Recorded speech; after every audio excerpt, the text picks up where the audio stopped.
to Let's Talk, where we discuss life, love, and the like.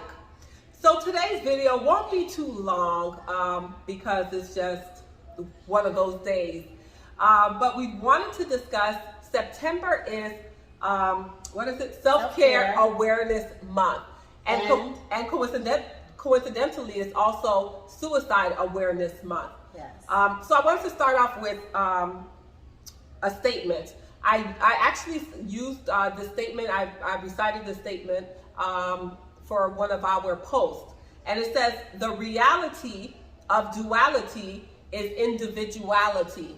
Let me say it again. The reality of duality is individuality. And I know typically we talk a lot about like relationship stuff, and I know that's where we get a lot of our views and likes and comments and all of that great stuff, which is all good. However, what does that mean to you? The reality of duality is individuality. That even within a relationship, I'm still an individual. So I have to maintain my individuality. So I may be building a relationship, but I still have to be okay with who I am as a person. Yeah, absolutely. You should always be you.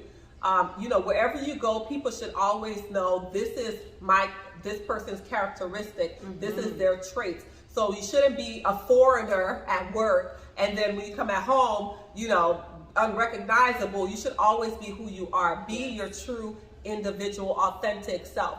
So that's super important. We want to touch first on self-care awareness. Yes. What is self-care? What does that mean? So for me, self-care is taking care of you.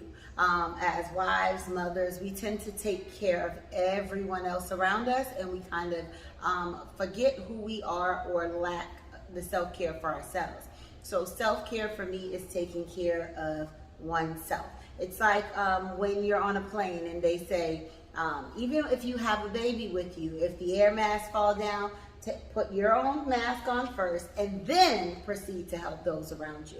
So when you care for yourself, you're able to then help those around you better. Absolutely. I think self-care is so important. One of my mottos or goals for this year was, my theme was the year of me. I want to really take the time and opportunity for every month to do something for me, no matter how small, how big, whether it's free, whether it's more expensive, but I wanted to really take some time out to love on me, to take some time out to recognize my individuality, and that although I'm a mother, I'm a wife, I'm so many different hats and all of that, I still am Stacy in the deep down inside of me. Wow. So definitely self-care is very important. Think about ways that you can care for yourself. What makes you happy and what rejuvenates you. Yeah, and some of those things may be simply going to get a manicure or pedicure. Mm-hmm. Sometimes it's just, I need to get out of the house. Yeah. So I'm gonna go and let these people touch these feet up, right, just to give me some thinking time.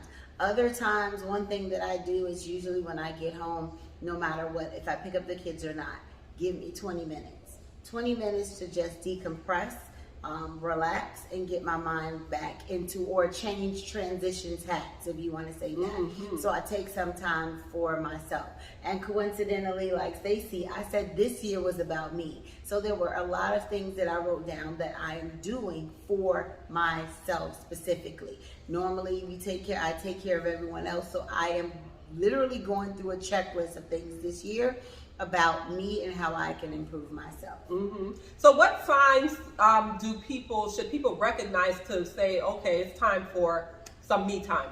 What's some signs? Exhaustion. You're just extremely tired.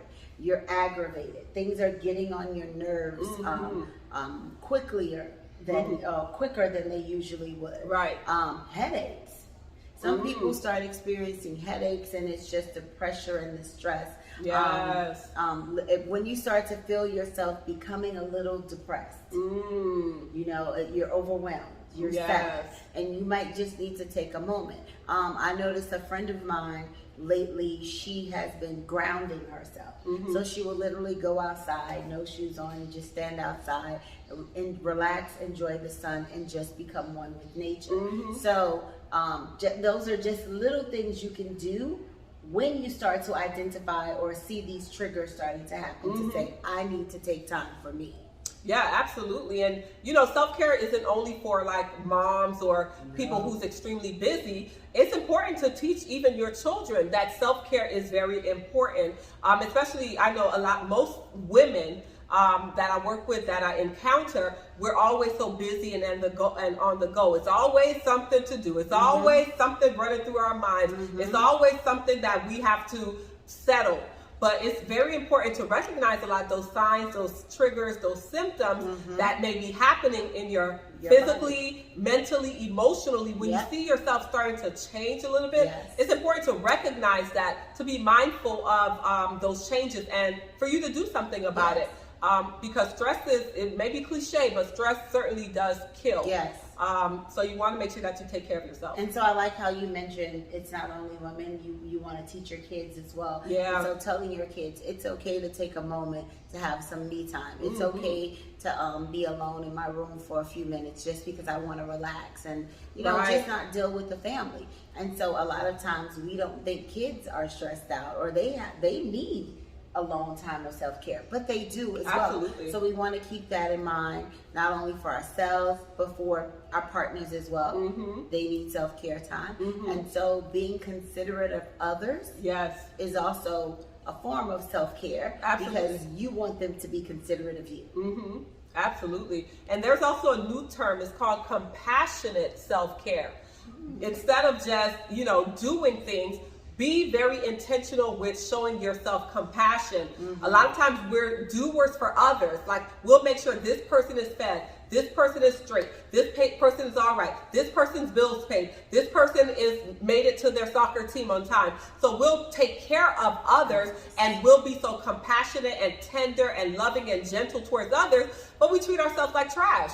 So it's important, the same care and compassion that you display to others, use that same care and give it back to yourself.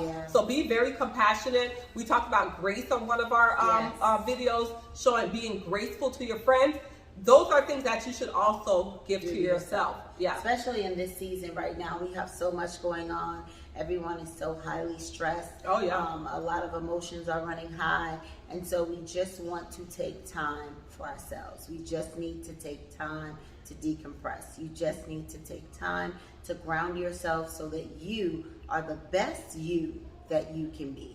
And so as we say, our goal here is to help others improve themselves, to help others to be the best them that they can be. And sometimes that's just taking a few minutes out of your day just to say, I am going to be the best me that I can be. Whether that's spending time to myself, whether that's reading a book, whatever it takes, this is all about me right now. And part of you doing you and taking care of yourself, sometimes you do need to seek help. Seek help from a professional therapist, seek help from growth experts such as ourselves. We do offer, services which you can find in the description box below, how to get in contact with us so that we can, provide you with more information on if you enjoy our videos and our commentary and our life experiences that we share. We definitely offer that service one-on-one privately. But seeking out help, that's a form of self-care. When you just can't do it anymore by yourself, then you seek out a professional or someone who's doing what you would like to do so that you can get that accountability. Yes. And that one right there is very important because I know, especially as Black women, we like to think we're superwomen. We can do it all. We're never resting. We're always on the go because we're strong and we have it. And sometimes the strong fall. So it is imperative that we listen to our bodies, listen to your mind, listen. And when it says you need rest, you need to speak to someone, you need to see someone. The same way we do with doctors when we're not feeling well, we need to do with our mental health. So that is imperative. Seek someone. We're here. We can assist you, as she said, and we want to encourage you again to be the best you that you can be. Right. And that goes hand in hand, like we said, the self-care awareness, but then also suicide awareness, National Suicide Awareness Month. it goes hand in hand. For those of you who may be struggling with, suicidal thoughts, homicidal thoughts, just feel like something is off, you're not really yourself, you don't necessarily want to be here anymore, you don't want to be alive anymore, you feel like, life would be so much better if you weren't here for your loved ones, etc., then we definitely want to encourage you to seek professional help. Yes. Because we take suicide very seriously. Yes. We don't want you to commit like we've heard, a permanent solution for a temporary problem. Yes. So take it very seriously, and if you need to seek out help, then definitely seek out help, whether that's psychiatric hospitalization, whether it's a psychiatrist, mental health therapist, if you have to take medication, on top of therapy, on top of Jesus, on top of whatever faith, religion, do what you have to do, because your life certainly matters, and we want to make sure that you're here to see yourself out of that dark and gloomy time. Yes, and as Stacey said, seek help. If you don't know how to seek help, go to someone around you. Be willing to share with at least one person so that they can help you. Because sometimes we don't know where to go or where to turn. So seek help from those around you. Be willing to share with at least one person so that they may help you through it. Okay? Yeah. And absolutely. We just actually came off of a panel. We were speaking about suicide, and it's important, if you're not the person who's necessarily feeling that way, to be that support person for someone else, to recognize those signs when that loved one is saying that they don't want to be here anymore, when they're withdrawn, when they isolate themselves, when you start to see mood changes and maybe an increase in substance use or drug use. Be that person to really talk to them and see what's happening, see what's going on. Identify a lot of those warning signs, because it is a cry for help. And as we, through our research and through talking on this panel, we learned that a lot of times people enjoy, or they prefer for you to talk to them about their thoughts and their feelings. And I know we feel like, okay, this person is suicidal or they're depressed, they don't want to be bothered or talk about they don't want to talk about what they're going through, but it is a cry for help, and they do appreciate for you to talk to them and show empathy. Like Stacey said, please pay attention to the signs. If you notice they're different, even in your children, pay attention to their behaviors. Notice if their friends change, if they start becoming alone or always wanting to be alone. Even the way they dress, pay attention to that. They're consistently wearing long sleeves. We want to be in tune with what's going on and be willing to listen. I know sometimes as parents, we always have the answer, but sometimes we just need to hear our children out. Or even if it's not a child, hear the person that's reaching out to you, hear what they have to say. It may not be your experience, but validate their experience. Absolutely. Do not invalidate them or make them feel, girl, it'll be okay. We tend to do that. Girl, just pray about it. Right. It'll be all right. You'll be strong. No, hear them out. You can pray with them, but also seek help. Yeah, absolutely. Because sometimes, like they say, check on that strong friend. Just because they seem like they have everything put together, they're all good, it doesn't necessarily mean that this situation or this whatever they're going through circumstance they can handle.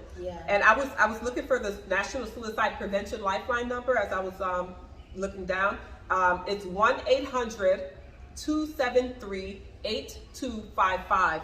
Once again, the National Suicide Prevention Line is 1-800-273-8255.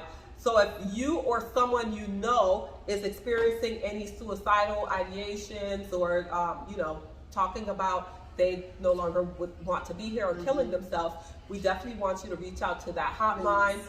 Go to your nearest emergency room, seek out professional help so that we can save lives. So while this isn't our normal upbeat, laughing, giggling, let's talk, it was a very important topic that we wanted to touch on. And so we said we wouldn't be before you long. So we thank you again for joining us on Let's Talk. We ask, Look out for the next video because we will be back to ourselves and having a good time. We have something very special in store for you. Yes. But again, thank you for joining us on Let's Talk. Remember those numbers that Stacey gave. And remember, even if you can't reach out to anyone else, inbox us, email us. We are here. We will guide you to the correct support. So again, thank you for joining Let's Talk, and we will see you next time. So like, share, comment, subscribe, and hit that notification bell.